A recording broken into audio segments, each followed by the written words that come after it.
Welcome to Poem of the Week by the Verse Universe. In today's reading, we're going to perform an analysis of Child of the Americas by Aurora Levin Morales. Originally published in 1986 for her co-authored poetry book Getting Home Alive. The poem is a bold declaration of identity expression and what it means to be a new American. Flavored with multicultural teasing of language and word choices, Morales declares her own originality when acknowledging who she is as a child coming from a melting pot.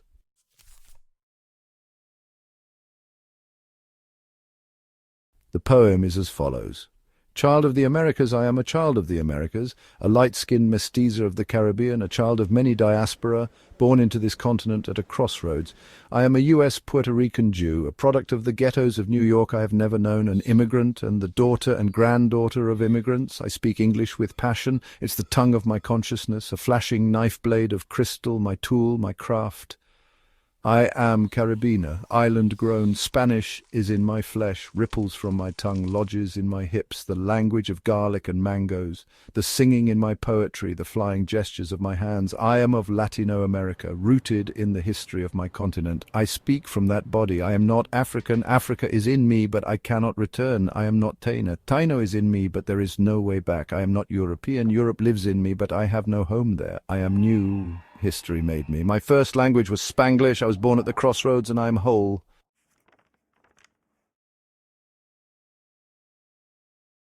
Initial readings.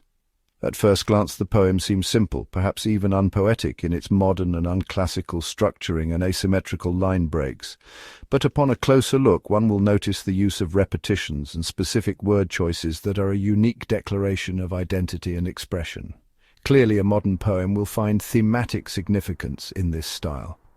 Take the opening line of the first stanza, for instance.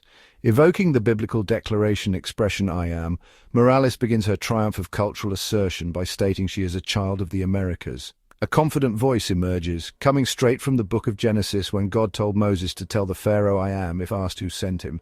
It's a powerful yet simple phrase that Morales will go back to often in the poem, repeated numerously throughout to reinforce this notion of what her identity actually is.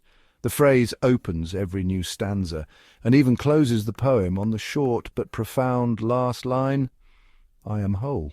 As you should know as a student of poetry, whenever something is repeated in literature, this signifies thematic importance and clues us in on how to interpret the author's intent. In this case, identity and what it means to be a child of the Americas is clearly dear to our narrator's heart. While acknowledging her own rooted connection to historical cultures, Morales uses these ties to the past to break her own chains to, of all things, her ties to the past. Specifically, the author uses every new stanza to add in another ingredient to the melting pot of who exactly she is, slowly culminating in a final recipe that has never been tasted before. She expands upon the first stanza's mention of being a child of the Americas by elaborating on what it means to be a U.S. Puerto Rican Jew, then Caribbean, with Spanish flesh, followed by a turn in what she is not, which is African, Taino, and European. Finally, in the last stanza, she sheds her cultural indebtedness by simply stating she is new and whole, which is a slight twist on the original setup of the stanza that came before.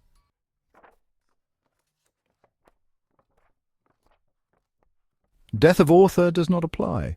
While I often try to distinguish the narrator of a poem from the actual author, in this case I believe the death of author theory really does not apply. Death of author, if you can recall, refers to the literary theory that argues that the meaning of a text is not determined by the author's intention, but rather by the reader's interpretation. Child of Americas is so coded in Morales' identity that historical and autobiographical context must be taken into account, at least in my personal opinion. As stated, the poem was originally published in a book co-authored by the author's mother, Rosario Morales. The book, Getting Home Alive, is filled with diary-styled poetry that evokes the great works of Maya Angelou and other feminist authors from the 20th century, who used identity expression to showcase their confidence and comfortably with who they were as American authors. This poem similarly comes from a long line of feminist tradition in English and American literature, being found as early as in the works of Jane Austen and Harriet Tubman, but does so rather subtly by refusing to succumb to the explicit hardships faced in the past and rather celebrates all that the author's historical cultures have to offer.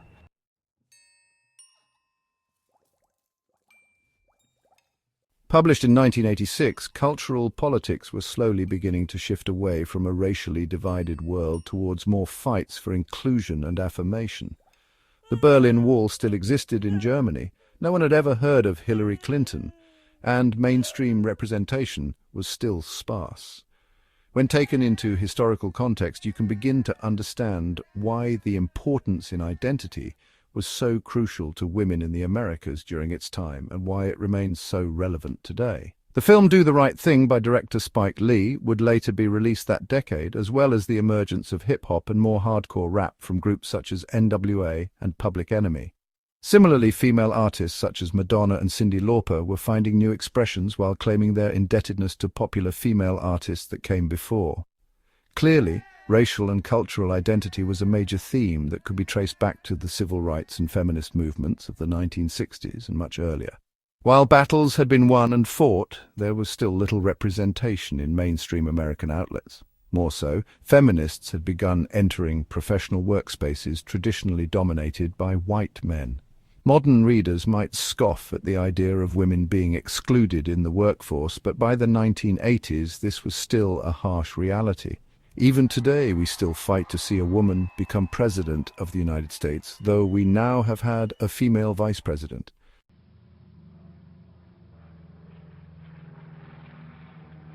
Born in Puerto Rico, Aurora Levin Morales had a very diverse cultural upbringing. According to her Wikipedia page, her mother was born in Harlem, while her father was from Brooklyn and of Jewish and Ukrainian heritage. Living in a territory that still is not recognized as a state in the US, Morales must have felt deeply the hurt of not being recognized in a society that still grapples with cultural oppression to this day.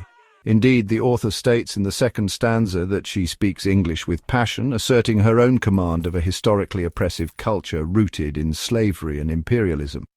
She goes on to add that it's her tool and craft, making no mistake that she is indeed a new American author. Evoking that cultural oppression, continues on to declare herself of Latino America and notes her roots in Africa while not actually being African, having Taino in her while not being Taina, as well as coming from Europe while not being European.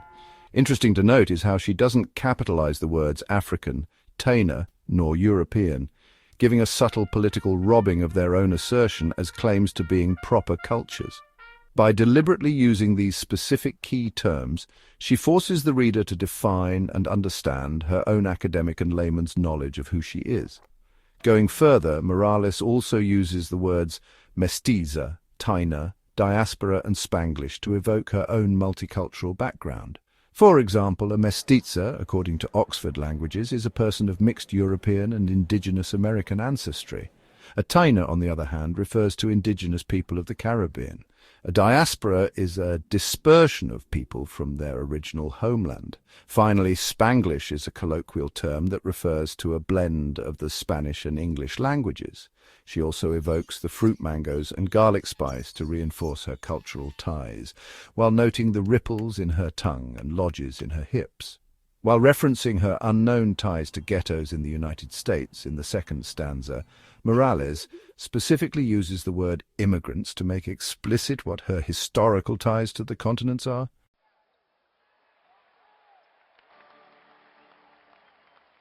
Again, rooted in 1960s identity politics and feminism that was finding a mainstream renewal by the 1980s, confidence and identity was crucial to establishing her own voice in an ever-changing cultural landscape that is the Americas. I personally am reminded of the song Buffalo Soldier, released by Bob Marley and the Wailers in 1983, that also expressed what it meant to be born in the Americas. Like Bob Marley, Morales evokes her own cultural injustices by merely acknowledging where she came from. While not as outright politically as Marley's song is, using historical and cultural context, it's not hard to read a political intent in the poem.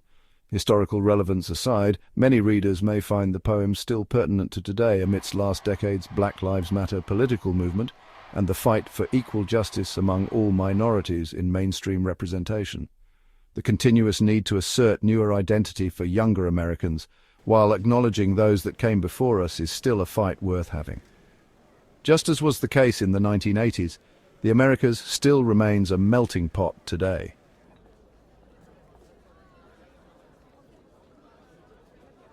Rather than find loss in such a mixed identity, Aurora Levin Morales celebrates coming from a mixed heritage. She opens the final stanza of the poem with an acknowledgement of those that came before by stating she is new because history made her. This reinforcement of what it means to be American is built on the idea of remix and originality. To be something new, we must come from something old. We indeed are the products of what originated before us. Like the great feminists and cultural forebearers that came before her, the author refuses to let such a mixed identity bring her down. Rather, Morales ends the poem on a declaration of triumph as she proudly states, "I am whole." It's in this acknowledgement of what has come before her that she claims to be complete, because she indeed has come from a long line of authors who needed to find their own validity. Confidence and ownership of identity is crucial to being a multicultural author while still retaining an air of authenticity and originality. This still remains a literary tradition today.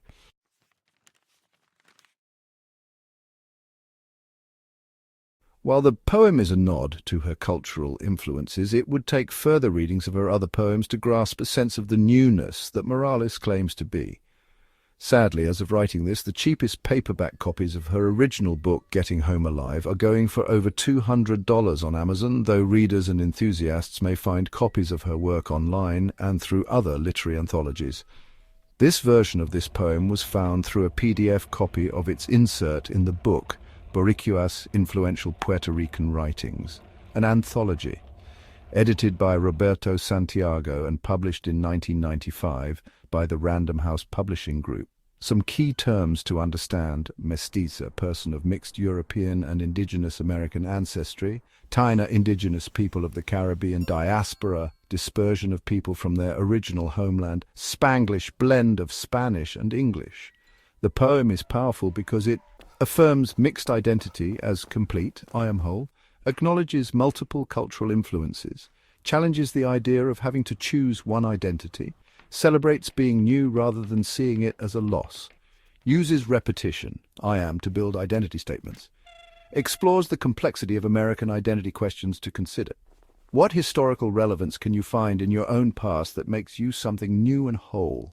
How is Aurora Levin Morales' poem still relevant to your own life? What is the importance of declaring yourself to be the new?